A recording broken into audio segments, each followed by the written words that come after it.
Graças a Deus. Vamos orar? Senhor nosso Deus, nosso Pai, nós te louvamos pela sua santa, fiel e poderosa palavra. Obrigado pelo Espírito Santo que nos ensina todas as coisas. Obrigado, Pai, santificado seja o seu nome nessa noite. Nós dependemos de Ti, pedimos a sua bondade, a sua graça fluindo, oh meu Deus, sobre nossas fraquezas, sobre nossas debilidades, sobre nossa necessidade, sobre nossa falta de entendimento, Pai. Te agradecemos pela revelação especial que o Senhor concedeu ao Teu povo, abrindo os olhos espirituais de cada um de nós e fazendo-nos, Senhor, entender o Teu propósito, entender a Sua vontade. Muito obrigado, Pai, por Jesus Cristo, o autor da nossa vida, o autor da nossa fé. E agora pedimos que Ele seja revelado diante dos nossos olhos, mediante o estudo das Escrituras, em nome de Jesus, amém. Podem assentar-se, irmãos queridos e amados. Nós estamos no nosso seminário de teologia bíblica. Estamos falando, irmãos, sobre teologia bíblica. A teologia bíblica é a revelação especial de Deus ao seu povo. Deus tem um povo nessa terra. Existem dois tipos de revelações normalmente e conhecidas pela teologia. A primeira revelação é a revelação geral. Deus se revela geralmente para as pessoas. Isso é indistintamente, irmãos. Se é cristão, se não é, não depende da cor, não depende do país, não depende de nada. Depende apenas de ser um ser humano. Então Deus se revela aos seres humanos de uma forma geral. Se revela na natureza, se revela através das coisas que foram criadas, e também se revela no coração do ser humano através daquilo que chamamos de consciência. As pessoas realmente, irmãos, por piores que sejam, elas sabem o que é certo e errado. E o que é certo, quando é feito, as aplaude, e o que é errado, quando é feita, as condena. Todo ser humano, irmãos, pode ser onde estiver, tem a lei gravada no seu coração. Todo ser humano, pode ser índio, pode ser os aborígenes na Austrália, pode ser as pessoas mais intelectuais do mundo, não importa. Todo ser humano tem dentro de si a consciência do que é certo e a consciência do que é errado. Isso é evidente na vida de todos aqueles que estão no planeta Terra. Essa é a revelação geral. Isso não salva ninguém. Saber que Deus existe pela criação não salva ninguém, não muda a vida de ninguém. O que realmente muda a vida é o que nós chamamos em teologia de revelação especial. Deus especialmente se revela a pessoas, particularmente se revela a pessoas. Deus em Cristo Jesus abre os olhos espirituais das pessoas. No Velho Testamento, na Velha Aliança, Ele abria os olhos daqueles que Ele escolheu e elegeu antes da fundação do mundo para entenderem sua glória, entenderem seu poder, entenderem sua majestade, entenderem sua beleza. Isso nós vemos na vida de Abel, na vida de Noé, na vida de Abraão, Isaac e Jacó, vemos na vida de Judá, vemos na vida de José, vemos isso na vida de Moisés, na vida de Josué e assim por diante. Você percebe que na Bíblia, irmãos, existem duas linhagens. Uma é a linhagem das trevas, que é encabeçada por Satanás e reproduzida em Caim, o assassino. Você vê na Bíblia que existe o Saul, que foi reprovado pelo Senhor. Existe o Esaú, que também foi reprovado. A Bíblia diz em Romanos 9, foi odiado pelo Senhor. Você vê na Bíblia que existem os filisteus, os cananeus, os amorreus, os moabitas, os amonitas. Todos são nações rejeitadas pelo Senhor. Tem também aqueles que são descendentes de Nimrod, que eram gigantes naquele passado. Ele se colocou contra Deus no Velho Testamento, no início de todas as coisas. Você percebe na Bíblia Sagrada que existem duas linhagens, irmãos. Tem uma linhagem da graça, do favor, e tem uma linhagem das trevas. Sempre vai ser assim. O apóstolo Paulo, falando um pouco sobre isso, ele disse: olha, orem por mim, disse Paulo, porque ele se deparava com homens violentos e perversos, e ele pediu oração para que Deus o livrasse dos homens perversos e violentos, porque Paulo dizia: a fé não é de todos. Isso é uma verdade, irmãos. Muitas vezes a gente acha que todos que estão no mundo têm a bondade de Deus no coração e que um dia vão ter fé. Irmão, isso é uma grande farsa. Não existe salvação universal. O que existe é salvação pessoal. Deus salva indivíduos que Ele escolhe antes da fundação do mundo. E isso é tão sério, tão sério, tão sério, irmãos, que a rejeição desses últimos dias tem sido muito grande. Os filhos das trevas têm aparecido nesses últimos dias por causa da não eleição, por causa do não chamamento de Deus para essas vidas. Então você vê essas realidades acompanhando a Bíblia toda. A teologia bíblica, irmãos, ela é a manifestação de Deus especial para esse povo, para esses eleitos. Deus se revela especialmente a essas pessoas. Só que Ele não se revela assim, de uma vez por todas, ou de uma só vez, e mostrando tudo que Ele é. Não, é progressivo. Aos poucos as pessoas vão entendendo sobre Deus. Sim, salvação é imediata. O novo nascimento é imediato. O Espírito Santo vem habitar dentro das pessoas imediatamente. Quando Deus vira a chave da fé, elas passam a ter vida. Depois que têm vida, elas creem e se arrependem. Sim, isso é absolutamente imediato. Mas eu não estou falando sobre isso. Eu estou falando sobre o conhecimento deste Deus, o entendimento sobre esse Deus, a revelação sobre esse Deus que é manifesta através dos tempos. Aleluia. Então, na teologia bíblica, nós vamos ver Deus, irmãos, se revelando às pessoas, em todo o Velho Testamento e todo o Novo Testamento. E, sobretudo, na teologia bíblica, nós vamos encontrar Deus revelando sua história. Qual é a história de Deus? A história de Deus é que Ele criou um povo, antes da fundação do mundo. A história de Deus é que Deus criou esse povo e colocou esse povo para habitar no planeta chamado Terra. Esse povo pecou, saiu dos seus caminhos, e Ele enviou o seu Filho para que de uma forma horrível morresse por esse povo. Mas aquilo tinha o prazer de Deus. A Bíblia diz: o castigo que nos traz a paz estava sobre Jesus. Agradou a Deus moer seu Filho em nosso lugar. Então o seu Filho é a manifestação da bondade e do amor de Deus ao seu povo. Deus prova o seu amor para conosco pelo fato de ter enviado seu Filho Jesus Cristo para morrer em nosso lugar. Então, todos aqueles que creem em Jesus são salvos. E um dia na plenitude dos tempos, esse dia é chamado o dia da plenitude, o dia em que Jesus veio. Jesus veio, irmãos, e manifestou a bondade do Pai em todo o mundo. Ele dividiu a história dividida antes de Cristo, depois de Cristo. E Jesus Cristo voltará, aleluia, para buscar seus filhos, os seus eleitos, os seus escolhidos. Essa é a história de Deus. Essa é também chamada de história da revelação.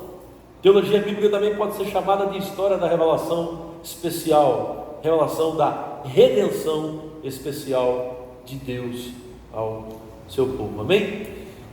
Em toda a Bíblia, irmãos, nós vamos ver coisas se repetindo. Por exemplo, eleição. Deus chama pessoas e escolhe, independentemente de suas obras. Isso é notório em toda a Escritura. Não são de nobre nascimento escolhidos, não são os fortes escolhidos, não são os sábios e entendidos desse mundo escolhidos. Deus escolhe as coisas fracas e desprezíveis deste mundo. Isso se repete. Esaú era mais forte, Esaú era oponente, Esaú era inteligente, Esaú era caçador, mas Deus escolheu Jacó, um enganador, um falsário, mas Deus o escolheu, aleluia, e manifestou sua graça em um enganador, usurpador. Esaú, se você puxar a história, você vai ver Saul também era um homem de muita preeminência, mas Deus escolhe Davi, ele é de baixa estatura, Davi é sisudo de palavras, mas Deus o escolhe. Essas coisas vão se repetindo em toda a Bíblia. Você vê Manassés, Deus coloca Manassés, ele é o primogênito, mas Deus coloca Manassés atrás de Efraim. Efraim é o mais novo e Deus escolhe Efraim. Você vê Caim e Abel, não há alegria em Eva ao gerar Abel. Não mostra isso na Bíblia. Mas há uma alegria muito grande em Eva quando ela gera Caim, mas Caim é o assassino. O eleito é Abel. Vocês estão entendendo, irmãos? Toda a Bíblia nós vemos isso se repetindo. Depois nós vemos Adão tendo filhos, depois de Caim e Abel, e um dos filhos de Adão é chamado Sete. Ali, irmãos, volta-se então a adorar a Deus através de Sete. Essas histórias, irmãos, elas são repetitivas. Deus o tempo todo fica repetindo as mesmas coisas sempre. Por quê? Porque precisa ficar claro para mim e para você que a salvação é um ato da graça. Precisa ficar claro que não vem de nós, é dom de Deus. Precisa ficar claro, irmãos, que Deus escolhe as coisas fracas desse mundo. Precisa ficar claro que normalmente não é o que tem a preeminência no natural é que será o eleito, o escolhido, e sim aquele que é escanteado. Se você olhar os filhos de José, Judá não é o primeiro filho de José, ou melhor, de Jacó. Judá não é o primeiro filho de Jacó, mas o escolhido é Judá. Estão comigo, irmãos? E assim, por toda a Bíblia, nós vamos ver isso de novo. Como também nós vamos ficar vendo o tempo todo Jesus revelado na Bíblia, que esse é o assunto da Bíblia Sagrada. A gente estava na página 11 da nossa última lição, o último dia de aula. Digo aos irmãos que ficará complicado ouvir as aulas sem apostila. Eu não sei, acabaram as apostilas ou tem mais lá na frente? Alguém foi comprar e não tinha? Parece que tem mais ainda, né? Acabou mesmo? Eu fiz mais hoje, acabou? Coisa linda, louvado seja Deus. Precisamos fazer mais. Vai ficar um pouco complicado porque nós vamos estudar a apostila. A gente vai tirar da revista, ou melhor, da apostila, aquilo que nós estamos propondo nessa aula. Na página 11 da apostila, irmãos, nós estamos no livro de Gênesis, apontando para Jesus Cristo. Você viu que Jesus está em Gênesis por completo. Gênesis, irmãos, é o livro dos inícios.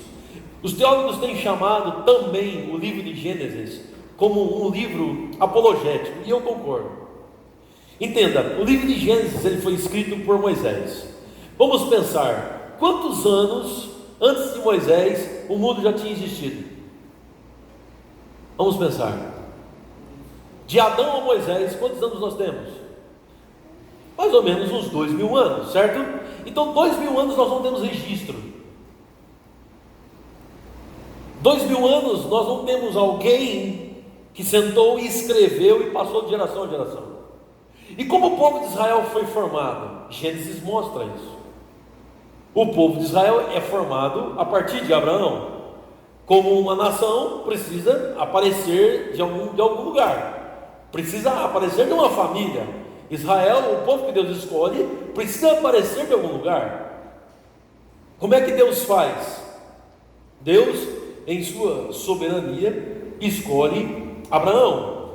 Então, ali aparece a família dos israelitas. Então, através deles se concentra uma grande porção, manifestação da graça. Deus foca nessa família. Abraão, Isaac, Jacó e os 12 filhos de Jacó, e aí por diante, foca a sua graça nessa família, e dali ele forma então uma grande nação. Agora pensa comigo, nós estamos falando de 2000 anos. Você aprendeu na última aula que a Bíblia ela foi formada através da expressão verbal, oral. As pessoas falavam e contavam as histórias. Os homens de Deus tinham experiências com Deus, como Adão teve, como Eva teve, como Noé teve, e essas experiências elas eram passadas de geração a geração. Só que elas vão ser, irmãos, escritas 2000 anos depois aproximadamente. Aí você fala, mas sim, pastor, e o que isso tem a ver com Gênesis ser apologético? Irmãos, Gênesis é um livro de defesa da verdade, porque Gênesis é que vai tirar todo o ensinamento errado, a cosmovisão errada de Deus.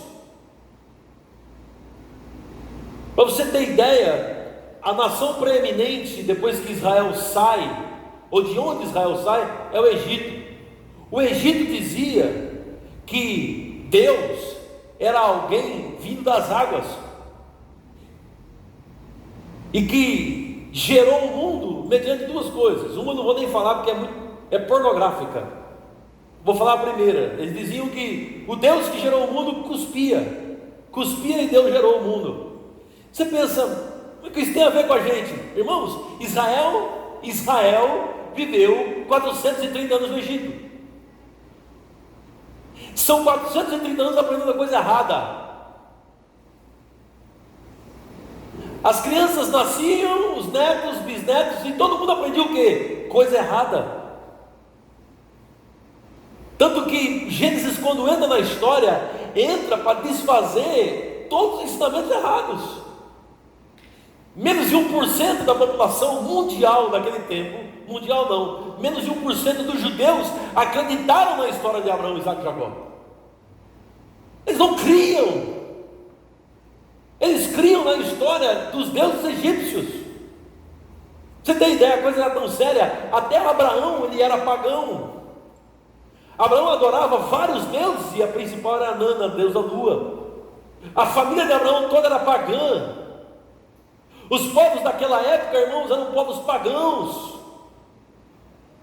O pecado gerou tanta coisa ruim, que quando Sete começa a adorar a Deus, que é o filho de Adão e Eva, que fica no lugar de Abel, quando Sete começa a adorar a Deus, pouco tempo depois, Deus tem que destruir toda a humanidade com água. Porque, por causa da iniquidade no mundo, olha que loucura, Deus tem que destruir, porque o pecado como câncer terminal que se espalhou, só ficou uma família, que é a família de Noé. Teve que destruir todos. Já pensou? O grau de pecado. Depois que Noé é salvo, ele fica embriagado, e os 3 filhos que ele tem, só um escapa, que é Sem, porque o outro tudo bem, mas ela ficou como servo, mas o filho mais novo fez uma aberração contra Noé, querendo ver a nudez do pai, e Sem é preservado, entendem? E a história vai desenrolando, vai bater em Abraão, irmãos, e nós estamos falando de Deus tirando uma pessoa absurdamente pagã. Como a impiedade ia se multiplicando no Velho Testamento. Pastor, o que o senhor está querendo dizer? Estou querendo dizer que 2000 anos o povo vivendo debaixo disso, e só os eleitos, irmãos, uma linhagem fina, é que acreditava na história verdadeira. Quando Moisés escreve Gênesis, Êxodo, Levíticos e Números, ele escreve um livro apologético, é um livro de defesa da fé, principalmente Gênesis, porque Gênesis é o livro que coloca os pingos nos is. Gênesis diz quem é Deus, Gênesis diz o nome de Deus, eu sou, o grande eu sou. Vocês estão aqui, irmãos? Êxodo, eu estava falando do Pentateuco, né? Os 5 primeiros livros, mas Gênesis, Êxodo, Levíticos, Números, Deuteronômio é onde Deus se revela como o grande eu sou. Eu não fui criado, eu sempre existi. Gênesis é que mostra que a destruição foi por causa do pecado. Gênesis é que fala toda da realidade familiar, sexual, criação de filhos. Gênesis é um livro apologético, é um livro de defesa da fé. Vocês estão entendendo, irmãos? E quem escreve é Moisés, 2000 anos depois aproximadamente. Como a coisa é séria, não é? Então Gênesis vem com esse grande objetivo. Precisa ficar claro quem é Deus Todo-Poderoso. Aleluia. E Gênesis vai revelando essas coisas. Nós, na página 11, falamos sobre isso, sobre Jesus revelado em Gênesis. Na 10, o conteúdo. Na 11, Jesus expresso no livro de Gênesis. E eu parei no Espírito Santo em ação. Deus Trino, Pai, Filho e Espírito Santo. O Pai em Gênesis atuando. Ele disse: Deus, haja luz, e houve luz. E a palavra é Jesus. João 1, versículo 3 diz que o verbo era Jesus. O verbo foi quem criou todas as coisas. Todas as coisas foram criadas pelo verbo, pela palavra. Jesus é a palavra. Deus fala, Jesus é a palavra. O Espírito Santo de Deus, em Gênesis 1, vai lá comigo. O Espírito Santo de Deus agindo na criação. Versículo 1 e 2. Glória a Deus. Estamos chegando lá. No princípio criou Deus os céus e a terra porém estava sem forma e vazia, havia trevas sobre a face do abismo, e o Espírito de Deus pairava sobre a face das águas. Na tradição hebraica, quando diz o Espírito de Deus pairava sobre a face das águas, a tradução é: o Espírito de Deus chocava a face das águas. A impressão que dá em hebraico é Deus falando a palavra e o Espírito Santo chocando, gerando, fazendo a palavra produzir. Compreendem a criação? Então, onde está o Espírito Santo em Gênesis? Ele está no primeiro ato. Deus falando e ele chocando, Deus falando e ele gerando, Deus falando e ele gerando. Glória a Deus, irmãos. Espírito Santo. Em Gênesis 41 tem uma expressão que é Faraó quem diz, mas é óbvio que ele o diz porque ele vê algo. Gênesis 41. Só que era consenso sobre o Espírito Santo naquele tempo. Já havia uma realidade do Espírito Santo, mesmo que distorcida, corrompida no entendimento. Mas olha a abordagem de Faraó. Gênesis 41, isso é impressionante.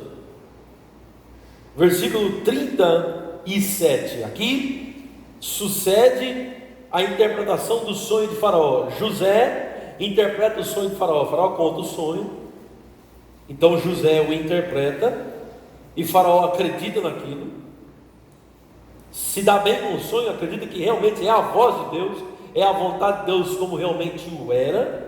Estamos na página 11 da apostila, em Gênesis 41.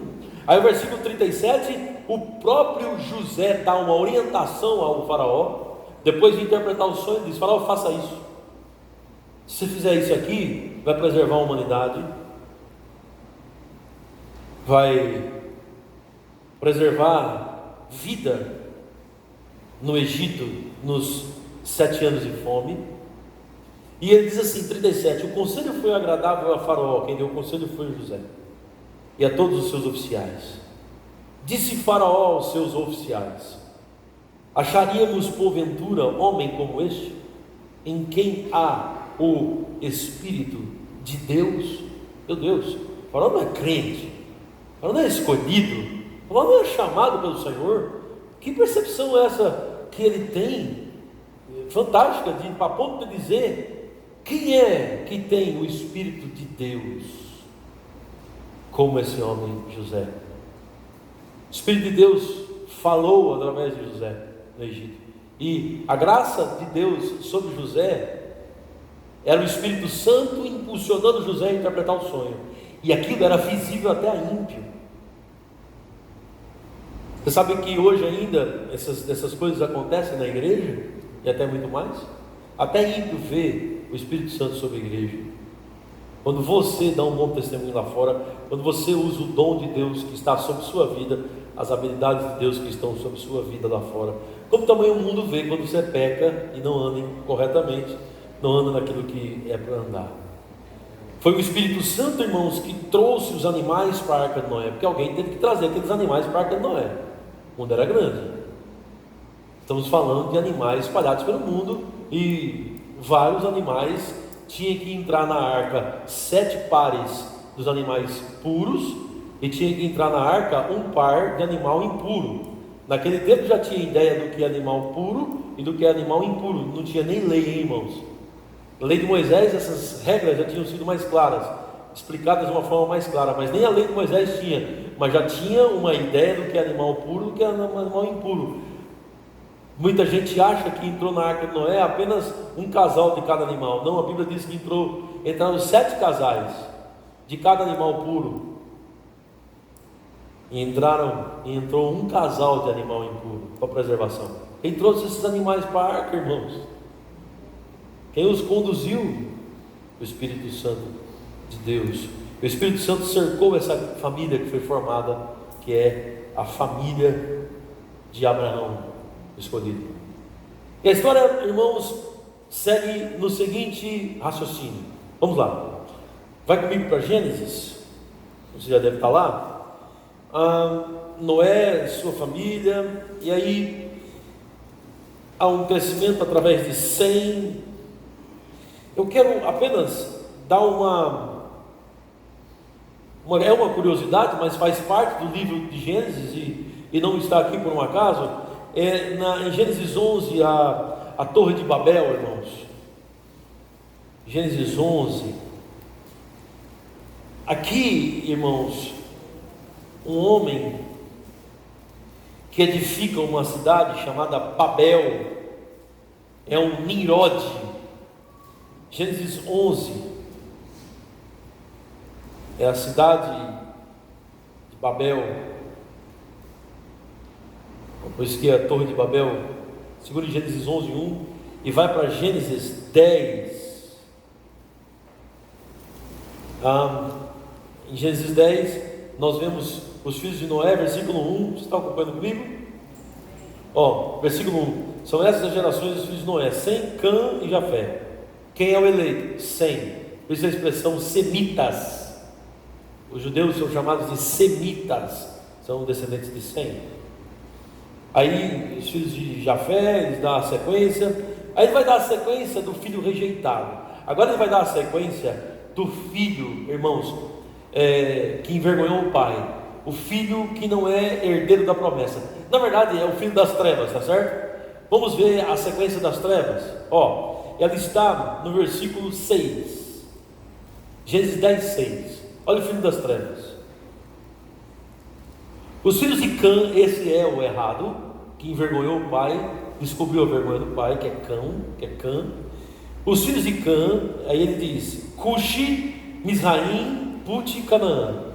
Os filhos de Cuxi: Seba, Avilá, Sabiá. É isso? Aqui na minha Bíblia está tão pequenininha a letra que o T parece um I. Aí eu li Sabiá, mas é Sabitá, não é isso? Ramã ou Ramá e Sabitecá. Se quiserem se inspirar para nome de filho, quem tiver grávida aí, misericórdia, não puxa dos filhos de Cão não, irmãos. Misericórdia. E os filhos de Ramá, Sabá e Dedã. Ok. Agora 8, atenção nisso. 8. Cuxi gerou a Nimrod. Esse é o camarada. Esse é o perverso. Vem de Cã. Esse é o perverso. Nimrod, o qual começou a ser poderoso na terra, famoso. A Bíblia diz: a fama de Jesus percorria por todas as cidades e circunvizinhanças de Jerusalém. A fama, esse camarada era famoso. Sua fama, cuidado com fama. Fama destrói homens. Gênesis já está dando a dica. Esse homem é poderoso na terra. Tem pessoal olha assim, está vendo? Deus deu poder a ele. Negativo, irmão. Aqui é poder para as trevas. O Senhor, foi do Senhor que veio, mas foi para as trevas e não para a luz. Foi valente caçador diante do Senhor. Essa palavra caçador diante do Senhor não é caçador, caçava para animais serem oferecidos a Deus. Ele caçava lebre, leão. Não, caçador diante do Senhor. Ele era caçador de homens. Esse é o primeiro homem, irmãos. É o primeiro homem a escravizar pessoas. Nimrod é o primeiro homem a formar um clã, onde debaixo da sua autoridade ele formou escravos. Ele era caçador de homens. E isso tudo ele fazia diante do Senhor. Essa expressão diante do Senhor não é porque ele adorava a Deus, irmãos. Diante do Senhor ele adorava o Senhor. Olha, ele fazia tudo na sua presença. Não, irmãos, essa expressão do Nimrod diante do Senhor, 2 vezes aqui, é que ele partia para cima de Deus. Tentava, né?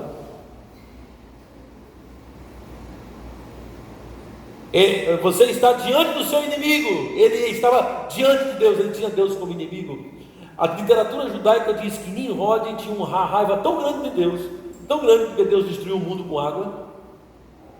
E ele montou uma estratégia: vamos construir uma torre, uma cidade, uma torre chamada Babel, para que nunca